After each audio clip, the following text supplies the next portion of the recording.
Hi everyone, it's Eugene from Jinjer and you are watching Cauldron of Weird.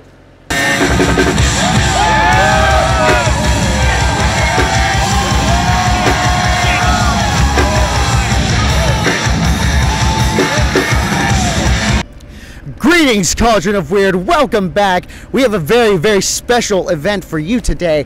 We have Eugene here from the band Jinjer, who's come all the way from the Ukraine to tour with Devil Driver and to rock our socks tonight. Eugene, welcome to the show. Welcome to the channel. Thank you, guys. Yeah, pleasure to be here. Oh yeah, for sure. So one thing I definitely wanted to start off by asking you about is we noticed a lot of times in that brought up in what influences the band, what influences the sound. I know that Amy Winehouse has been one for Tatiana, but I saw Protest the Hero on that one, and that's not a band that I guess a ton of people know about. I kind of want to know where you heard about Protest the Hero and where that came up for you and how they influenced you. Yeah, I got you. It's surprising, but well, they are quite big and famous back in Europe. Really? Yes.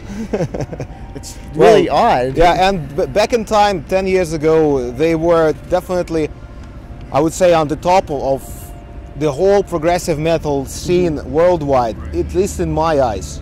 Okay. Yeah, so, and now, well, when people ask me how I know this band, I can't even, say, through the internet, I'm sure. Yeah. YouTube. Because I know I came across them through an NHL video game, and then I was just like, holy shit, these guys are nuts. And their technicality, though, I can definitely see the technicality in your guys' music as well. Thanks. It definitely sounds like something you're proud of right there, too. I mean, it's a good balance between everything, the technicality and getting the message. Well, yeah, this is what we try to keep, the balance. Not to, not to get over technical, because sometimes it happens to bands, and we just try to, keep the balance between technicality, complexity, and musicality, if I can say so. Yeah, sure. Yeah, it's a word now. Yeah. Well, so it was really funny. So there was one question that I really wanted to ask, and it was kind of funny, but like Jinjer. Okay, so stories that I kind of seen floating around was there's a band called Just Jinjer. Okay, and I think it was Tatiana that had made a comment of. Yeah, we had heard there, but we weren't really a band right there. And obviously, you guys are doing very well for yourselves. So to change your name, obviously, wouldn't make sense right there too. So if you and a group had to absolutely change your name right there for whatever reason, what would you call your guys' selves? I have no idea, but to tell you the truth, I don't really like this name. Okay. He's very honest. The truth is that none of us. Everybody knows this. None of us was in the band when it was named Jinjer. Right. Yeah, and later on we found out that there is a band from South Africa called Just Jinjer. Yeah. But at that point we didn't really think it was a problem at all. We just kept the name because it worked well in Ukraine. It's short and easy to say and very easy to remember. Yeah, it also looks good on a logo. Yeah, it does, but it sounds horrible. Yeah, and we just kept it. Maybe for one of the reasons for sure was that we couldn't think of anything really better. Yeah, so, and now you asking me what would I call it?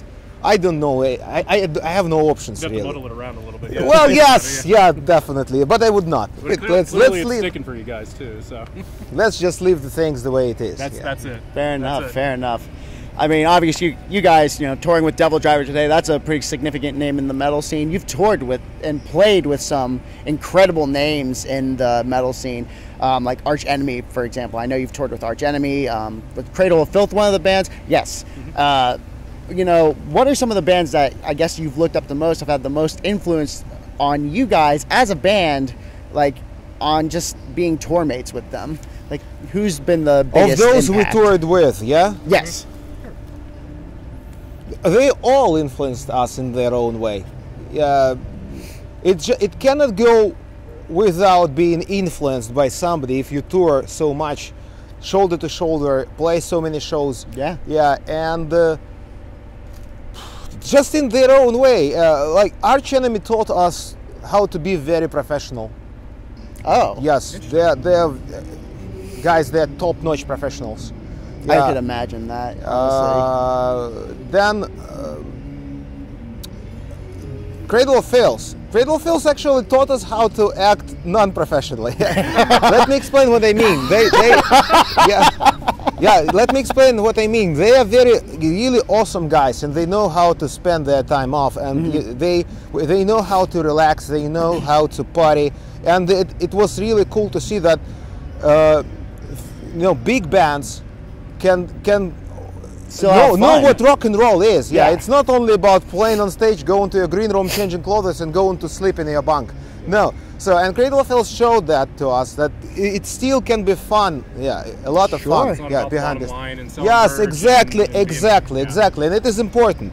Yeah. I don't know why that doesn't surprise me for a band that has Danny Filth in it and at all. Talking about Danny Filth, I must say that I am absolutely in love with this guy. He's just fascinating. Yeah, he's such a cool personality, very open, very full of. He has a wonderful sense of humor. Wonderful, yes. Really cool. That was really tons of fun touring with him and the band. Yes, and talking about the other bands we just shared stage with, in their own way. Like we played with Sepultura, we checked their show, and well, again, that's tons of just endless professionalism. Yeah, and I can talk about all the other bands in this same way. Yeah, they all taught us something. Yeah, that's really cool. I mean, you obviously you're growing as a band right there, and kind of what life is pieces of other people. Exactly, it's like a puzzle. Yeah, that's exactly. Really cool. I know Corey had a question too about Cloud Factory. I want you to take this off because I think it's really interesting. Yeah, I know that Cloud Factory, or at least some of the pieces of Cloud Factory, came out in 2014. The whole album was out in 2014. Okay, so I know it got re-released in 2018. What's been the reception for that? Like maybe as opposed to back in 2014 when you first did it, and as opposed to now, and what's been the reception like for here in the United States? Because I'm sure some of those songs are getting played. We are playing only one song from that album now on this tour, but we played a lot last time with Cradle of Filth. And the reception. Back in 2014, there was no reception. That is why we re-released it with Napalm Records. Yeah. And finally, the album got the recognition it deserves. Yeah, and all the promotion. Yeah, but back in 2014, nobody knew about that album. We had just a few, maybe 2-3 reviews generally in total. Sure. Yes, but things changed with Napalm Records, and people finally got to listen to it. And the funniest thing I keep telling everyone is that a lot of people just didn't know we had this album, and a lot of people thought that this is a new album, and I started getting messages and texts like, "Oh, we are so much into a new album. It's so much better than the previous one. It's you definitely evolved," and that was hilarious because. Guys, we made that album way before everything, long time ago, and it's definitely not the evolution of us. Yeah, it's just something we wanted to, bring to a wider audience, and we had the chance to do that, and we did it. That's amazing. It's kind of going to show like I guess we're talking about receptiveness of fans right there, and obviously making a name for yourselves. It's kind of like when someone, no named actor makes out a great movie, and then it blows up, and everyone's like, "Oh, I can't believe it was in here." It's kind of a very similar story with you. It's like it's a new target audience, and you're kind of finally at a platform right now that yes, it's still. I believe it is more about King of Everything. What you are saying now is more about King of Everything, that just a band from Eastern Europe made an album, and it blows everything up, everywhere, all around the world. That was the story of King of Everything, because with that album we made the breakthrough everywhere. So people really started listening to Jinjer because of that album. Sure. Yeah. It's a hell of an album too. I mean, you guys must be very proud of it. Yeah, we are, but now it's now a part of the history. It's left behind, and we need to move forward, and that's the point now. It's a great mentality to go to. I know one of the big things in what I'm a big fan of, and obviously Tatiana's a big fan too, but like Astronomy and Pisces are probably the most Yeah, they're influential, pivotal pieces that you guys have right here. And it sounds like it has a special place in each one of your hearts. But more specific, what do you like to play? Or I guess, is there a song in a set that really kind of, You mean mobilizes you? Or just a song, and it doesn't depend on an album. Just in the set. Yeah.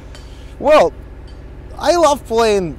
I speak Astronomy and Pisces a lot, but I also love playing Who's Gonna Be the One from Cloud Factory. And honestly, after we started playing new songs from the upcoming EP, and we're gonna play 3 new songs tonight. Okay. Yes, not only Ape. Yes, not only Ape, but 2 more.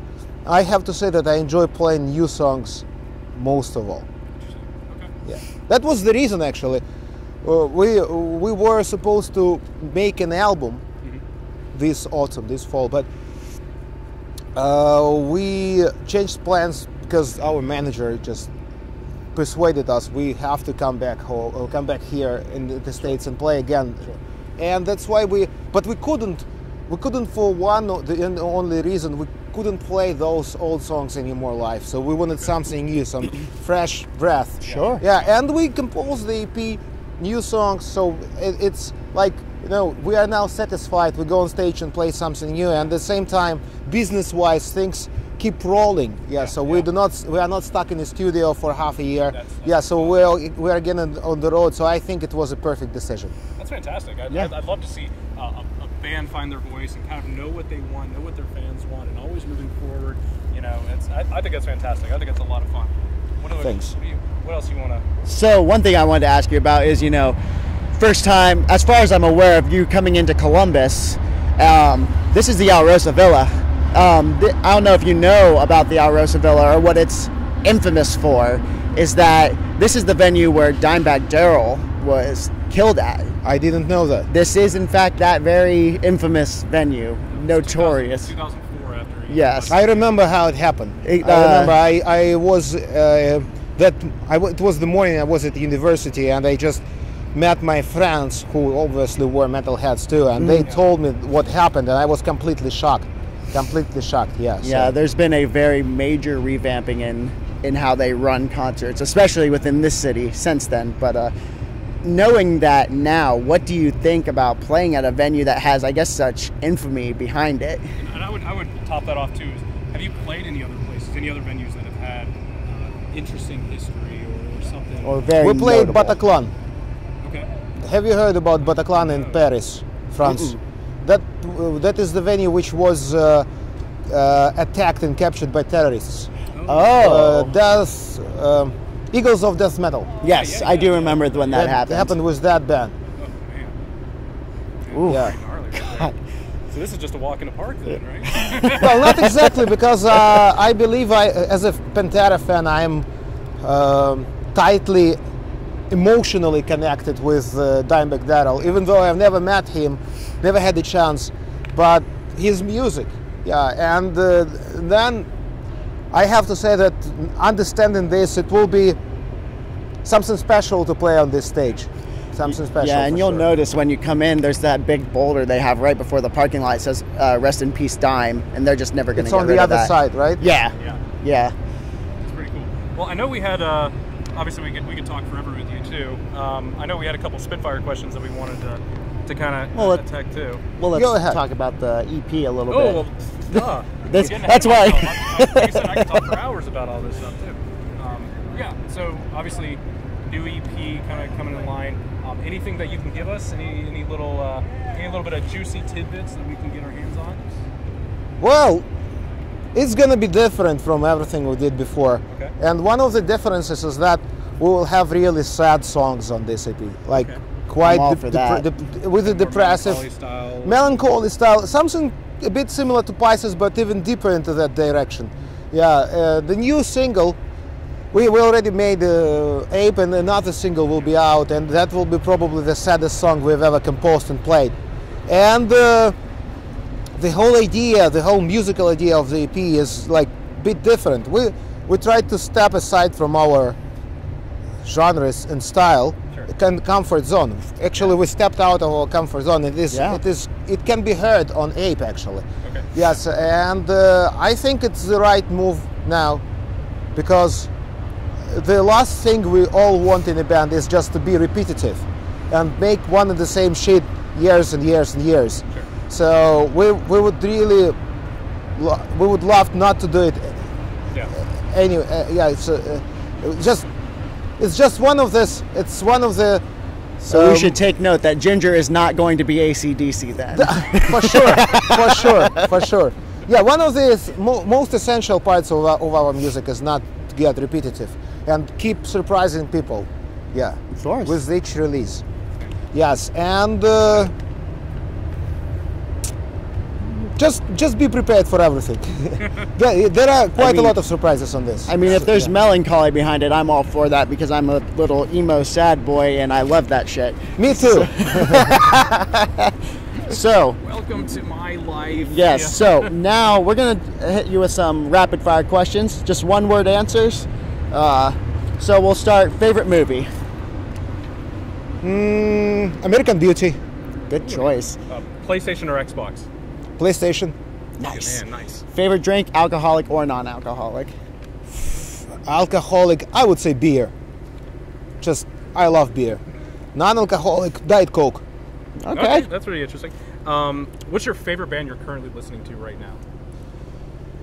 It's a problem because I have a favorite band and I kind of stick to this, and I can't, it's just the same old band, Opeth, and I keep listening to Opeth is this solid, all the though. time. Yeah. So it's hard for me to find something which will be able to push Opeth at least a bit away from my playlist. Yes, it's Sure. very hard to find that.